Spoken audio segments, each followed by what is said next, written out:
வணக்கம், இது நியூஸ் 18 தமிழ்நாடு. தொடர்ந்து நம்ம ஒரு செய்திகளை பார்க்கலாம்.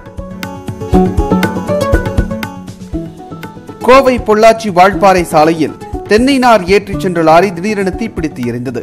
ஆவல் சின்னம்பாளையம் பகுதியில் லாரி சென்று கொண்டிருந்த போது மின்கம்பி உரசியதால் இந்த தீ விபத்து ஏற்பட்டுள்ளது. பொதுமக்கள் எச்சரித்ததை அடுத்து லாரியிலிருந்து இறங்கியதால் ஓட்டுநர் உயிர் தப்பினார்.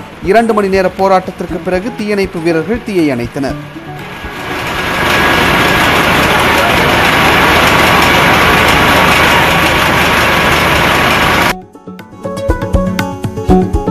பழனியில் பங்குனி உத்திர திருவிழாவை முன்னிட்டு தங்கமயில் வாகனத்தில் வள்ளி தெய்வானை சமேதராக முத்துக்குமார சுவாமி வீதி உலா நடைபெற்றது. இதற்காக முத்துக்குமாரசாமிக்கு பால், பன்னீர், பஞ்சாமிர்தம் உள்ளிட்ட 16 வகையான பொருட்களால் அபிஷேகம் செய்யப்பட்டு தீப ஆராதனை காட்டப்பட்டது. அரியலூர் அருகே கொள்ளிடம் ஆற்றிற்கு நடுவே ஹெலிகாப்டர் இறங்கியதால் அப்பகுதி மக்கள் அச்சமடைந்தனர். மணல் குவாரி அமைப்பதற்காக அதிகாரிகள் ஆய்வு செய்ய வந்தார்களா அல்லது வேறு ஏதேனும் காரணமாக இருக்குமா என்று தவித்து வருகின்றனர். தஞ்சாவூர் ஸ்மார்ட் சிட்டி திட்டத்திற்காக குடிநீர் கொண்டு செல்ல ஆழ்குழாய் கிணறு அமைக்கும் திட்டத்தை நடைமுறைப்படுத்த ஆய்வா என்றும் அவர்கள் கேள்வி எழுப்பினர்.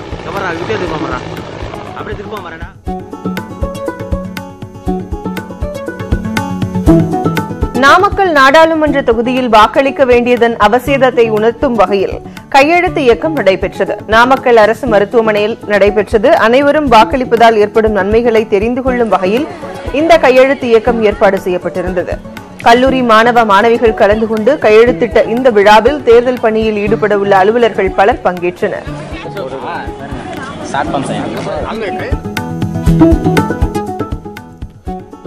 அமமுக வேட்பாளர் சாருபாலா தொண்டைமான் தன்னுடைய தேர்தல் பிரச்சாரத்தை தொடங்கினார். திருச்சி நாடாளுமன்ற தொகுதி அமமுக வேட்பாளராக அறிவிக்கப்பட்ட சாருபாலா ரயில் நிலையத்தில் தன்னுடைய பிரச்சாரத்தை தொடங்கி மத்திய பேருந்து நிலையம் வரை வாக்கு சேகரித்தார். வணிக நிறுவனங்கள், பொதுமக்கள் மற்றும் வியாபாரிகளிடம் வாக்கு சேகரித்த அவருடன் கட்சி தொண்டர்கள் பலர் உடனிருந்தனர்.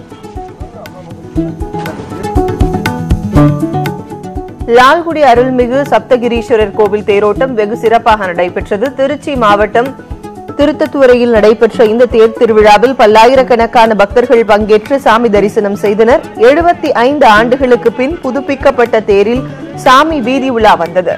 இந்த விழாவில் இந்து சமய அறநிலையத்துறை திருச்சி மண்டல இணை ஆணையர், குருக்கள், பணியாளர்கள், முறையாளர்கள் மற்றும் பக்தர்கள் என பல்லாயிரக்கணக்கானோர் பங்கேற்றனர்.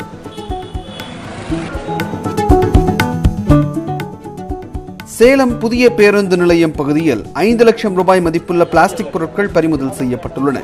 லக்காராம் என்பவர் தடை செய்யப்பட்ட பிளாஸ்டிக் பொருட்களை வியாபாரம் செய்து வந்ததாக கிடைத்த தகவலை அடுத்து அதிகாரிகள் திடீர் சோதனை மேற்கொண்டனர். இதில் டன் கணக்கில் பிளாஸ்டிக் பொருட்களை கைப்பற்றிய அதிகாரிகள் கடையின் உரிமையாளருக்கு 1 லட்சம் ரூபாய் அபராதம் விதித்து நடவடிக்கை மேற்கொண்டனர்.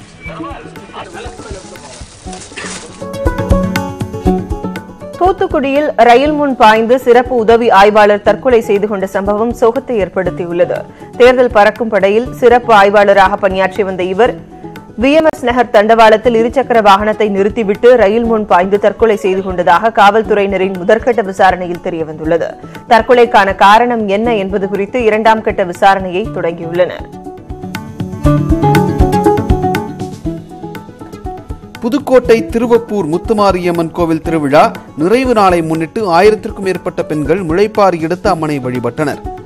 கடந்த 11ஆம் தேதி திருத்தேரோட்டத்தோடு தொடங்கிய விழாவில் உலக நன்மைக்காகவும் இந்த ஆண்டு நல்ல மழை பெய்து விவசாயம் செழிக்க வேண்டியும் முளைப்பாரி எடுத்து ஊர்வலமாக எடுத்து வந்த பிரகதாம்பாள் கோவில் வளாகத்தில் இருக்கும் சுனையில் கரைத்தனர். இதில் ஆயிரக்கணக்கான பக்தர்கள் கலந்து கொண்டனர்.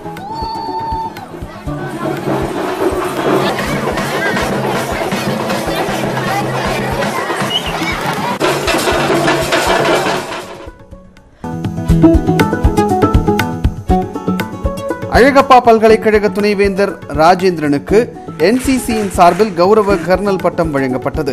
சிவகங்கை மாவட்டம் காரைக்குடி அழகப்பா பல்கலைக்கழகத்தின் இணைப்பு கல்லூரியில் இயங்கும் தேசிய மாணவர் படை அமைப்புகளை நெறிமுறைப்படுத்தும் விதமாக தமிழ்நாடு 9வது பெட்டாலியன் தேசிய மாணவர் படை பிரிவு சார்பில் இந்த பட்டத்தை திருச்சி மண்டல தலைமை அதிகாரி கர்னல் சிவநாதன் வழங்கினார். ராமநாதபுரம் நாடாளுமன்ற தொகுதியில் போட்டியிட மதுரை உயர்நீதிமன்ற வழக்கறிஞர் விநாயகமூர்த்தி முதல் வேட்பாளராக வேட்புமனு தாக்கல் செய்தார். வேட்புமனு தாக்கல் தொடங்கியதை அடுத்து ஆட்சியர் அலுவலகத்துக்குள் வெளிநபர்கள் வாகனங்கள் வந்து செல்ல தடை விதிக்கப்பட்டுள்ளது. மேலும் தேர்தல் அலுவலகத்தில் காவல்துறை துணை கண்காணிப்பாளர் தலைமையில் பாதுகாப்பு பணியில் காவலர்கள் அதிக எண்ணிக்கையில் ஈடுபடுத்தப்பட்டுள்ளனர். கொடைக்கானலின் அண்ணா பூங்காவிற்குள் 3 காட்டு எருமைகள் நுழைந்ததால் சுற்றுலா பயணிகள் அலறியடித்துக் கொண்டு ஓட்டம் பிடித்தனர். அந்த மாடுகளை விரட்டும் முயற்சியில் வனத்துறையினர் ஈடுபட்டு வருகின்றனர். நகரின் பல்வேறு இடங்களில் காட்டெருமை உலா வருவதால் பல்வேறு தரப்பினரும் பாதிக்கப்பட்டு வருகின்றனர். இதனால் மாடுகளை வனப்பகுதிக்குள் நிரந்தரமாக அனுப்ப நடவடிக்கை எடுக்க வேண்டும் என்று பொதுமக்கள் கோரிக்கை விடுத்துள்ளனர். நாடாளுமன்ற தேர்தல் வேட்புமனு தாக்கல் இன்று முதல் தொடங்குவதால் கடலூர் மாவட்ட ஆட்சியர் அலுவலகத்தில் 4 அடுக்கு பாதுகாப்பு போடப்பட்டுள்ளது. கடலூர் மாவட்ட காவல் கண்காணிப்பாளர் சரவணன் தலைமையில் ஒரு கூடுதல் கண்காணிப்பாளர், 4 துணை கண்காணிப்பாளர்கள், 12 காவல் ஆய்வாளர்கள், 33 காவல் உதவி ஆய்வாளர்கள் உட்பட 200க்கும் மேற்பட்ட காவல்துறையினர் பாதுகாப்பில் ஈடுபடுத்தப்பட்டுள்ளனர். சிதம்பரத்தில் நகராட்சி நிர்வாக சீர்கேடுகளை கண்டித்து சிதம்பரத்தில் வியாபாரிகள் கடையடைப்பு போராட்டத்தில் ஈடுபட்டுள்ளனர். சிதம்பரம் நகராட்சி நிர்வாகம் முறையாக குடிநீர் விநியோகிக்காமலும் பாதாள சாக்கடைக்கான தோண்டப்பட்டுள்ள பள்ளங்கள் சீரமைக்கப்படாமலும் இருக்கும் நிலையில் சொத்து வரியை மட்டும் நகராட்சி நிர்வாகம் உயர்த்தியுள்ளது. இதற்கு எதிர்ப்பு தெரிவித்து இன்று நண்பகல் 12 மணி வரை வியாபாரிகள் கடையடைப்பு போராட்டத்தில் ஈடுபட்டனர். தென்காசி அருகே உள்ள செங்கோட்டையில் தேர்தல் பாதுகாப்பு குறித்த விழிப்புணர்வு ஏற்படுத்தும் விதமாக நகரின் முக்கிய வீதிகளில் வாக்களிப்பது நமது கடமை, எங்கள் வாக்கு விற்பனைக்கு அல்ல போன்ற வாசகங்கள் அடங்கிய பதாகைகள் ஏந்தியவாறு காவல்துறையினர் ஊர்வலம் நடத்தினர். இந்த பேரணி தாலுகா அலுவலகத்தில் தொடங்கி பெரிய பள்ளிவாசல் வழியாக காவல் நிலையம் வந்தடைந்தது. இதில் 60க்கும் மேற்பட்ட காவலர்கள் கலந்து கொண்டனர். மதுரையில் உரிய ஆவணங்கள் இல்லாமல் எடுத்துச் செல்லப்பட்ட 10 கோடி ரூபாய் மதிப்பிலான தங்கம், வெள்ளி, வைர நகைகள் பறிமுதல் செய்யப்பட்டன. மதுரை சிட்டம்பட்டி டோல்கேட்டில் நடைபெற்ற வாகன சோதனையில் பறிமுதல் செய்யப்பட்ட இவை பின்னர் வருமான வரித்துறையிடம் ஒப்படைக்கப்பட்டன. நகைகள் எடுத்துச் செல்ல உரிய ஆவணங்கள் இருந்தபோதும் அதில் முறையான வழித்தடங்கள் குறிப்பிடப்படாததால் அது தொடர்பாக விசாரணை நடத்தவும் உத்தரவு பிறப்பிக்கப்பட்டுள்ளது. கல்லூரி ஆண்டு விழாவில் மாணவ மாணவிகள் தனித்தனியே தங்களது நடன நிகழ்வுகளை அரங்கேற்றனர். திருச்சி மாவட்டம் ஆலந்தூரில் ஆதவன் கலை மற்றும் அறிவியல் கல்லூரியின் ஆண்டு விழாவை முன்னிட்டு விளையாட்டுப் போட்டிகளும் நடைபெற்றன. விழாவின் இறுதியில் விளையாட்டுப் போட்டிகள், கலை நிகழ்ச்சிகளில் வெற்றி பெற்ற மாணவர்களுக்கு பரிசுகள் வழங்கப்பட்டன.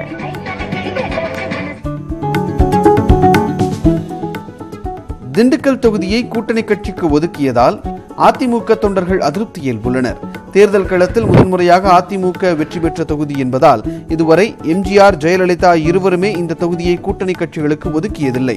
ஆனால் தற்போது கூட்டணி கட்சிகளுக்கு ஒதுக்கியுள்ளதால் மிகுந்த ஏமாற்றத்திற்குள்ளான தொண்டர்கள் தங்கள் அதிருப்தியை சமூக வலைதளங்களில் வெளிக்காட்டி வருகின்றனர்.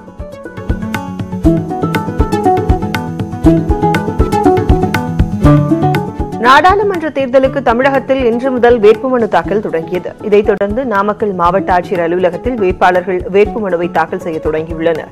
இதில் முதல் வேட்பாளராக அகிம்சா சோஷலிச கட்சி வேட்பாளர் ரமேஷ் என்பவர் காந்தி மாதிரி ஆடை அணிந்து வந்து வேட்புமனுவை தாக்கல் செய்தார். இவருக்கு நாமக்கல்லில் இருக்கும் 7 தொண்டு நிறுவனங்கள் ஆதரவு தெரிவித்துள்ளன.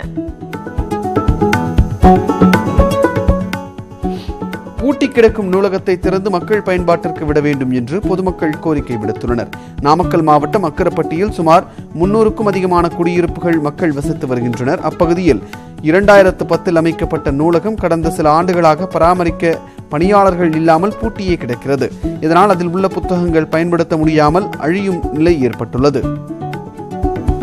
வேதாந்தா பள்ளியின் எதிரில் காலிமனையின் இரவு நேரங்களில் குப்பை மற்றும் மருத்துவ கழிவுகள் கொட்டப்பட்டு எரிக்கப்படுவதால் சுகாதார கேடு ஏற்படுவதாக பொதுமக்கள் குற்றம் சாட்டு வைத்துள்ளனர்.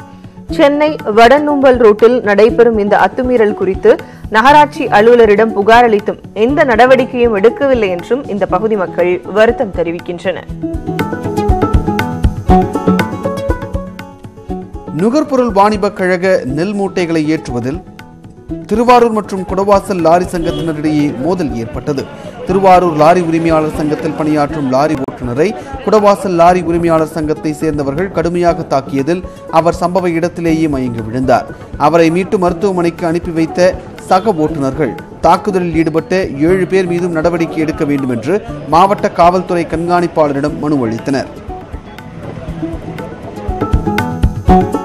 நாடாளுமன்ற தேர்தலையொட்டி ராணுவ வீரர்கள் அணிவகுப்பு நிகழ்ச்சி நடைபெற்றது. சென்னை ராயபுரத்தில் இணை ஆணையர் கலைச்செல்வன் தலைமையில் நடைபெற்ற இந்த அணிவகுப்பில் 50 துணை ராணுவ வீரர்கள் மற்றும் 50 காவல்துறையினர் பங்கேற்றனர். இந்த பேரணி மாதாக்கோவில் தெரு, கல்மண்டபம், MC ரோடு உள்ளிட்ட பகுதிகள் வழியாக இந்த பேரணி நடைபெற்றது.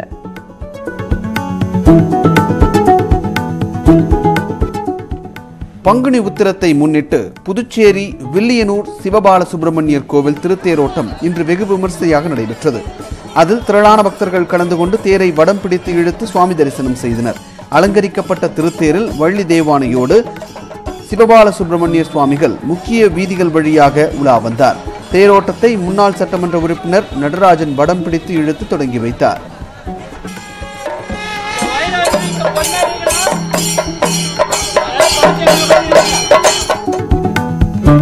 எட்டு மாத நிலுவை ஊதியம், போனஸ் ஆகியவற்றை வழங்க வலியுறுத்தி புதுச்சேரி அரசு சார்பு நிறுவனங்களான சுதேசி மற்றும் பாரதி மில் தொழிலாளர்கள் காஞ்சி காய்ச்சும் போராட்டத்தில் ஈடுபட்டனர். தங்கள் கோரிக்கைகளை அரசு நிறைவேற்றாவிட்டால் எதிர்வரும் பாராளுமன்ற தேர்தலை குடும்பத்துடன் புறக்கணிக்க உள்ளதாகவும் தொழிலாளர்கள் தெரிவித்தனர். இதில் 100க்கும் மேற்பட்ட ஊழியர்கள் கலந்து கொண்டனர்.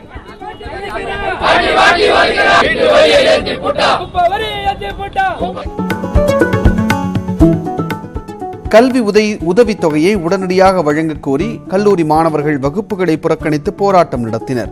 கடலூர் தேவனாம்பட்டினம் அரசு கலைக்கல்லூரியில் 3000க்கும் மேற்பட்ட மாணவ மாணவிகள் பயின்று வருகின்றனர். மேலும் இவர்கள் கல்லூரியில் கழிப்பறை போன்ற அடிப்படை வசதிகளை மேம்படுத்திட வேண்டும் என்று கோரிக்கைகளை வலியுறுத்தியும் கல்லூரி நுழைவு வாயில் முன்பு அமர்ந்து போராட்டத்தில் ஈடுபட்டனர். திருவையாறு ஒன்றிய அளவில் பள்ளி மேலாண்மை குழு உறுப்பினர்களுக்கு ஒருங்கிணைந்த பள்ளிக் கல்வியின் கீழ் பயிற்சி வகுப்பு நடைபெற்றது. 2 நாட்கள் நடைபெறும் இதில் 43 பள்ளிகளின் மேலாண்மை குழு உறுப்பினர்கள் கலந்து கொண்டுள்ளனர். இதில் குழந்தைகளின் உரிமைகள் பாதுகாப்பு, பாலின பாகுபாடு, பேரிடர் மேலாண்மை குறித்த விழிப்புணர்வு, மாணவர்களின் வளர்ச்சி மற்றும் திறன் மேம்பாடு போன்றவை குறித்து பயிற்சி வழங்கப்பட்டன.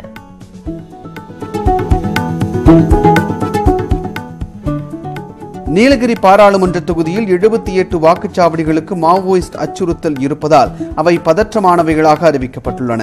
மேலும் இங்கே நடத்தப்பட்ட வாகன சோதனையில் இதுவரை 1,41,00,000 ரூபாய் பணம் பறிமுதல் செய்யப்பட்டுள்ளதாகவும் அதில் உரிய ஆவணங்கள் காண்பித்த 16 லட்சம் ரூபாய் திருப்பி அளிக்கப்பட்டுள்ளதாகவும் மாவட்ட ஆட்சியர் தெரிவித்துள்ளார். ஓட்டுக்கு பணம் கொடுப்பதை தடுக்க தீவிர சோதனை நடத்தி வருவதாகவும் அவர் தெரிவித்தார். தேசூர் ஸ்ரீ ஆதிகேசவ பெருமாள் ஆலய தேரோட்ட திருவிழா வெகு சிறப்பாக நடைபெற்றது. திருவண்ணாமலையை அடுத்த வந்தவாசியில் பல்லவ காலத்தில் கட்டப்பட்ட 300 ஆண்டுகள் பழமையான இந்த கோவில் தேர்ப்பழம் பாழடைந்து இருந்தது. இந்து அறநிலையத்துறை சார்பாக ரூபாய் 30 லட்சம் ஒதுக்கப்பட்டு அந்த தேர் சீர் செய்யப்பட்டது. அதன்பின் 25 ஆண்டுகள் கழிந்து நடைபெற்ற பங்குனி பிரம்மோற்சவ தேரோட்டத்தில் ஆயிரக்கணக்கான பக்தர்கள் கலந்து கொண்டு சாமி தரிசனம் செய்தனர். திருப்பூர் அருகே பெருமாநல்லூர் கொண்டத்து காளியம்மன் கோவிலில் நடைபெற்ற குண்டம் திருவிழாவில் ஏராளமான பக்தர்கள் தீமிதித்து நேர்த்திக்கடனை செலுத்தினார்கள். இந்த திருவிழாவில் சுற்றுவட்டார பகுதிகளிலிருந்து பல்லாயிரக்கணக்கான பக்தர்கள் நீண்ட வரிசையில் நின்று அம்மனை வழிபாடு செய்தனர். பக்தர்களுக்கு பாதுகாப்பு அளிக்கும் விதமாக கோவில் வளாகத்தில் CCTV கேமராக்கள் அமைத்து காவல்துறை கண்காணிப்பு பணியில் ஈடுபடுத்தினர்.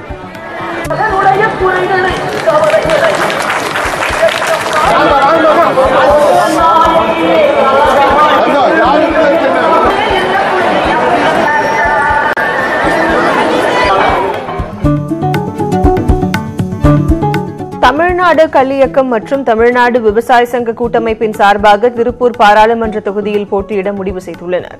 அதன் வேட்பாளராக கல்வியக்க மாநில அமைப்பாளர் கதிரேசன் போட்டியிடப் போவதாக அறிவித்த அதன் ஒருங்கிணைப்பாளர் நல்லசாமி, கள் இறக்குவோர்களின் கோரிக்கைகள் மற்றும் கள் குறித்த விழிப்புணர்வை வலியுறுத்த தேர்தல் பிரச்சாரம் அமையும் என்று நாமக்கல்லில் நடைபெற்ற கூட்டத்தில் தெரிவித்துள்ளார். நவீன தமிழ் நாடக கலை விழா தஞ்சை தமிழ் பல்கலைக்கழகத்தில் தொடங்கியது. கலைமாமணி கண்ணப்ப சம்பந்தம் மற்றும் திரைக்கலைஞர் குரு சோமசுந்தரம் ஆகியோர் முரசு கொட்டி இந்த விழாவை தொடங்கி வைத்தனர். 6 நாட்கள் நடைபெறும் இந்த நாடக விழாவில் 14 நாடக குழுக்கள் மற்றும் தெருக்கூத்து கலைஞர்கள் பங்கேற்க உள்ளனர். இதில் தமிழ் எழுத்தாளர்கள், பல்கலைக்கழக துணைவேந்தர்கள் மற்றும் தஞ்சை தென்னக பன்னாட்டு மையத்தின் இயக்குநர் உள்ளிட்டோர் கலந்து கொண்டனர். ஈரோடு மாவட்டம் சத்தியமங்கலம் அருகே உள்ள பண்ணாரியம்மன் கோவில் குண்டம் திருவிழா விமர்சையாக நடைபெற்று வருகிறது.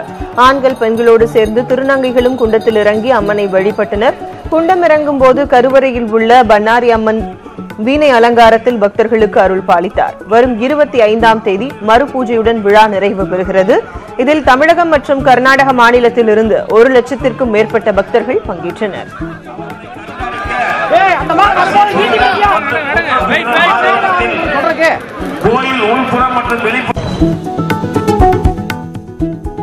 நாடாளுமன்ற தேர்தல் பரப்புரையை திமுக தலைவர் மு.க. ஸ்டாலின் நாளை திருவாரூரிலிருந்து தொடங்க உள்ளார். இதற்காக திருவாரூர் நாகை பைபாஸ் சாலையில் பிரம்மாண்ட பந்தல் அமைக்கப்பட்டு வருகிறது. இந்த பந்தலில் சுமார் 10,000க்கும் மேற்பட்டோர் அமர்வதற்கான வசதிகள் செய்யப்பட உள்ளன. மேலும் நாளை காலை சரியாக 10 மணிக்கு பிரச்சார பொதுக்கூட்டத்தில் பங்கேற்கும் திமுக தலைவர் மு.க. ஸ்டாலின் தொடர்ந்து மக்களை சந்தித்து தேர்தல் பரப்புரையிலும் ஈடுபடுகிறார். 15,50,000 மதிப்புடைய 465 கிராம் எடை கொண்ட 8 தங்க கட்டிகளை சுங்கத்துறை அதிகாரிகள் பறிமுதல் செய்தனர். துபாயிலிருந்து சென்னைக்கு வந்த பயணிகளை சோதனையிட்ட போது சென்னையைச் சேர்ந்த சுல்தான் என்பவர் சூட்கேஸுக்குள் மறைத்து தங்கம் கடத்தியதை கண்டுபிடித்த அதிகாரிகள் அவரிடமிருந்து தங்கத்தை பறிமுதல் செய்ததோடு அவரை கைது செய்து விசாரணை நடத்தி வருகின்றனர். தேர்தல் நடத்தை விதிகள் அமலில் உள்ள நிலையில் நெல்லையில் மாவட்ட தேர்தல் அலுவலகத்தில் சர்ச்சையான வகையில் தேர்தல் அதிகாரிகளை தாமரை பூக்களை வைத்து பூஜை நடத்தியுள்ளனர். அண்மையில் ஸ்ரீவில்லிபுத்தூர் கோவில் தாமரை கோலம் போட்டதை தேர்தல் அதிகாரிகள் மறைத்தனர். இதனிடையே நெல்லை மாவட்டத்தில் தேர்தல் அமைதியாக நடக்கவே இத்தகைய பூஜை நடத்தப்பட்டதாக விளக்கம் அளிக்கப்பட்டுள்ளது. வேட்புமனு தொடங்கிய முதல் நாளான இன்று செவ்வாய்க்கிழமை என்பதால் சுயேட்சைகள் தவிர்த்து பெரிய கட்சியினர் யாரும் இன்று மனு தாக்கல் செய்ய வரவில்லை என்பது குறிப்பிடத்தக்கது.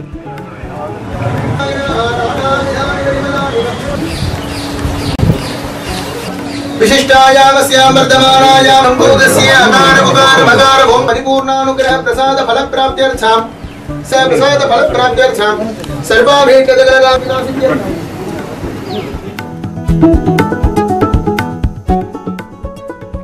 சேலம் குகை அருகே மருந்துக்கடை ஊழியர் லோகேஸ்வரன் என்பவர் சந்தேகத்துக்கு இடமான வகையில் உயிரிழந்ததாக கூறி உறவினர்கள் போராட்டத்தில் ஈடுபட்டனர். இவர் கடந்த 1 மாதமாக அங்கேயே தங்கி பணியாற்றி வந்துள்ளார். இந்த மரணத்தில் சந்தேகம் உள்ளதாக கூறி உடற்கூர்வு ஆய்வு நடக்கும் அறைக்கு வெளியே உறவினர்கள் கூச்சலிட்டனர். மரணம் தொடர்பாக மருந்துக்கடை உரிமையாளர் மற்றும் ஊழியர்களை விசாரிக்க வேண்டும் என்று கோரிக்கை விடுத்தனர். இதையடுத்து போலீசார் அங்கு சென்று சமாதான பேச்சுவார்த்தையில் ஈடுபட்டனர். தமிழக கர்நாடக எல்லையில் உள்ள கெங்கஹள்ளியில் மல்லிகார்ஜுன சுவாமி கோவில் குண்டம் திருவிழா இன்று நடந்தது. இந்த திருவிழாவில் பூசாரி மட்டும் குண்டம் இறங்கினார். இந்த கோவிலில் பெண்கள் நுழைய தடை உள்ளது. இதனால் அவர்கள் 2 கிலோமீட்டர் முன்பே தடுத்து நிறுத்தப்படுவது வழக்கம். சபரிமலையிலேயே பெண்கள் வழிபட அனுமதி கிடைத்துவிட்ட நிலையில் இந்த கோவிலில் மட்டும் அனுமதிக்கப்படாதது சர்ச்சையை ஏற்படுத்தியுள்ளது.